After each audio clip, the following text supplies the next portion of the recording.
सभी दोस्तों को जय श्री राम, जय जय राम। आज हम आपके लिए लेकर आए हैं कि भूत प्रेतों की कहानी। भूत प्रेतों की भी एक दुनिया होती है। ये किस जगह रहती है, किस समूह में रहती है और इस बुरी शक्ति से निपटने के लिए हमको किस शक्ति का स्मरण करना चाहिए ताकि ये हमारा कोई नुकसान नहीं पहुंचा सके। वो भूत प्रेतों के किस्से कहानियाँ हमें अक्सर सुनने व पढ़ने को मिलते हैं। शास्त्र और पुराणों के अनुसार 84 लाख योनियों में भूत प्रेतियों की योनियाँ भी शामिल है। कहते हैं कि अकाल मृत्यु होने या किसी दुर्घटना से मृत्यु होने पर व्यक्ति की आत्मा भूत प्रेत की योनियों में भटकती फिरती है और तब तक भटकती फिरती है जब तक उसका पुनर्जन्म नहीं हो जाता, उसे सद्गति या मुक्ति प्राप्त नहीं हो जाती। जीवन भर कुकर्म, हत्या, लूट, बेईमानी आदि बुरे कर्मों में लिप्त रहने वाले लोग भी मृत्यु के पश्चात भूत प्रेत आदि योनियों को ही प्राप्त होते हैं। कर्मफल सिद्धांत के अनुसार भूत प्रेत की योनियों में रहकर जीव अपने जीवन में किए गए बुरे कर्मों की सजा ही भुगत रहा होता है, जिसमें उसे घोर अतृप्ति, भूख, प्यास, दुख आदि का सामना करना पड़ता है। हाँ, कभी कभी शुभ कर्मों में लिप्त रहने वाले लोग जब अकाल मृत्यु के कारण भूत प्रेत की योनियां प्राप्त करते हैं तो वे अपने पूर्व जन्म की सत प्रवृत्ति के अनुसार भूत प्रेत की योनि में रहते हुए भी स्वभावतः ही किसी की सहायता भी किया करते हैं और उन्हें शीघ्र ही प्रेत योनि से मुक्ति भी मिल जाती है। अपने जीवन काल में जीव का अच्छा या बुरा जैसा भी स्वभाव होता है वह उसके प्रेत योनि में रहते हुए भी कायम रहता है। इसी कारण कोई भूत प्रेत किसी की हानि करता है तो कोई किसी की मदद भी करता है। भूत प्रेतों से संबंधित एक ऐसी ही रोचक कथा है। रामदीन नाम का एक व्यक्ति एक टोकरी में मूंगफली, मिठाई आदि लेकर अपने गांव से 3 किलोमीटर दूर किसी दूसरे गांव में जाकर बेचा करता था।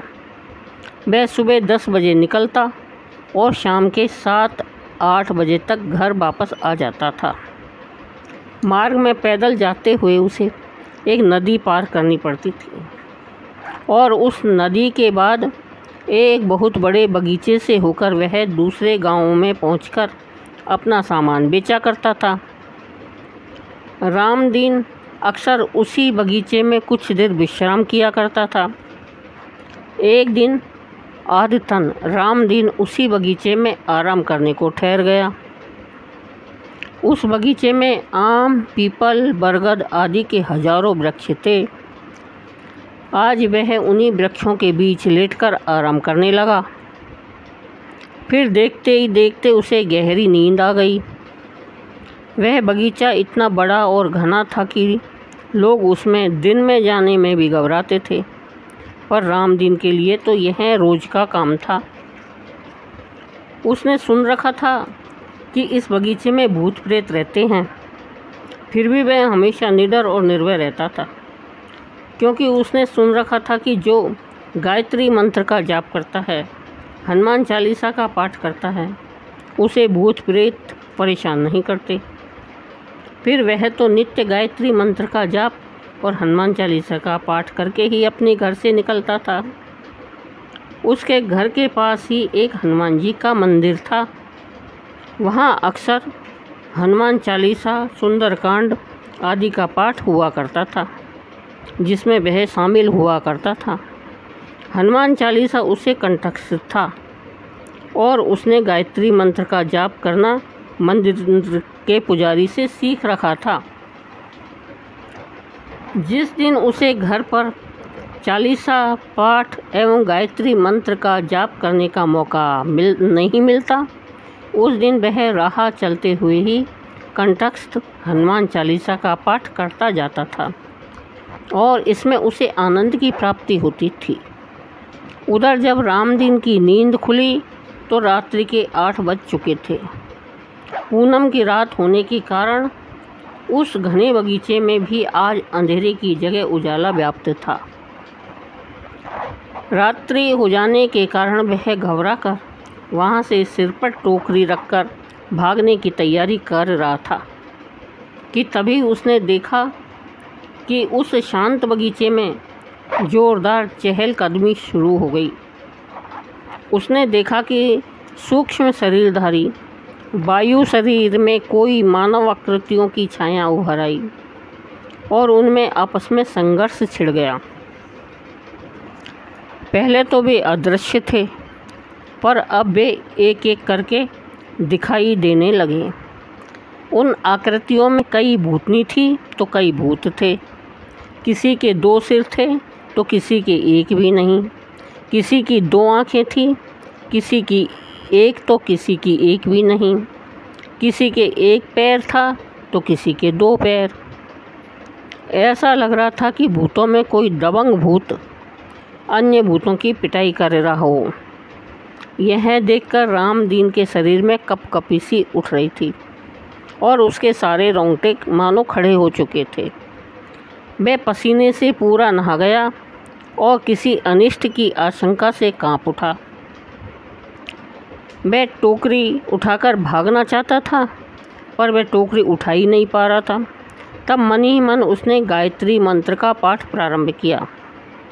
तभी वहाँ हो रहा कोलाहल शांत हो गया और उसने देखा कि एक विशालकाय वायु शरीरधारी मानवीय आकृति सामने के पीपल के वृक्ष से उतरकर उसकी ओर बढ़ी चली आ रही है।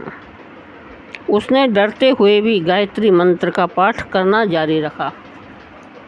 उसने सोचा कि अब यहाँ से भागने से कोई फ़ायदा नहीं, जो होगा सो देखा जाएगा। और फिर गायत्री मंत्र की शक्ति और हनुमान जी की कृपा भी तो मेरे साथ है, फिर भूत प्रेत हमारा क्या कर पाएगा। तभी उसने देखा कि वह आकृति उसके पास पहुंच गई।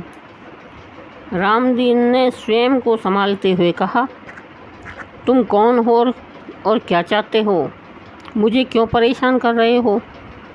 तुम जान लो, तुम जो भी हो, मैं डरने वाला नहीं हूँ, क्योंकि गायत्री माँ की शक्ति, उनकी कृपा मेरे पास है।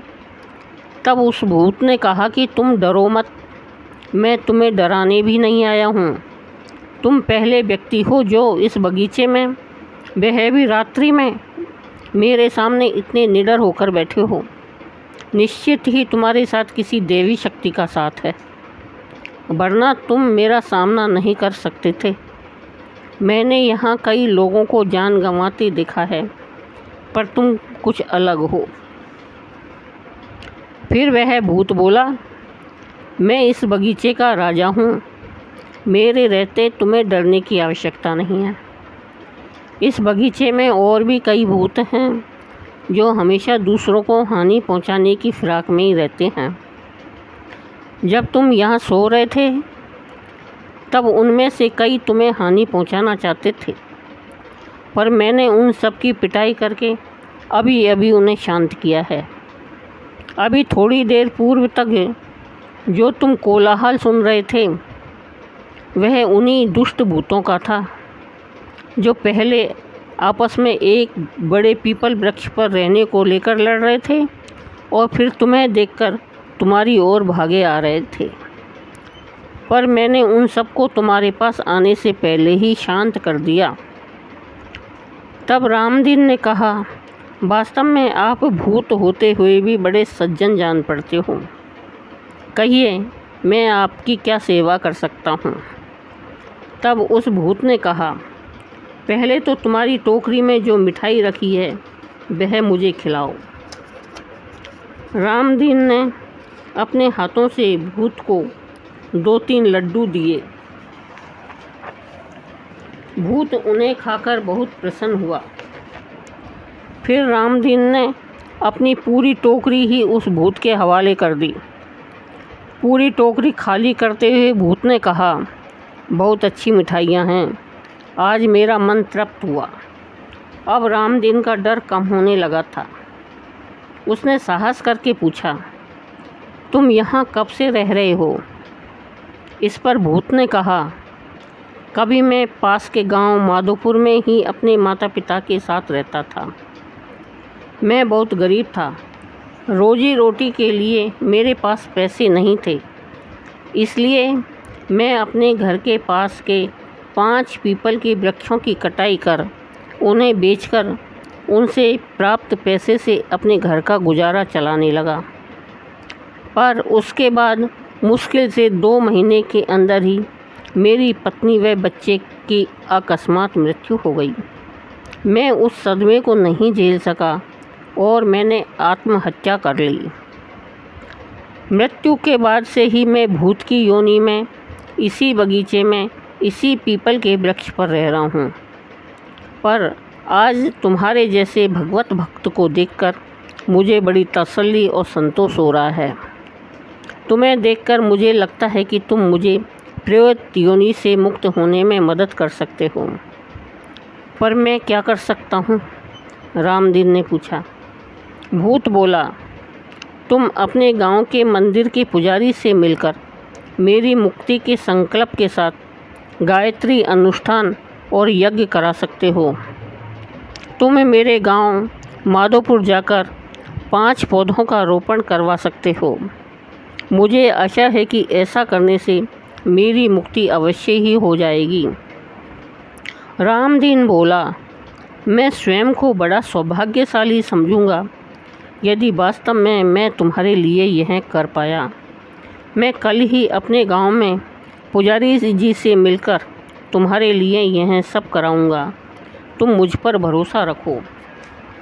वह भूत बोला, मुझे तुम पर पूरा भरोसा है, पर मैं उस कार्य के बदले तुम्हें पहले से ही कुछ देना चाहता हूँ।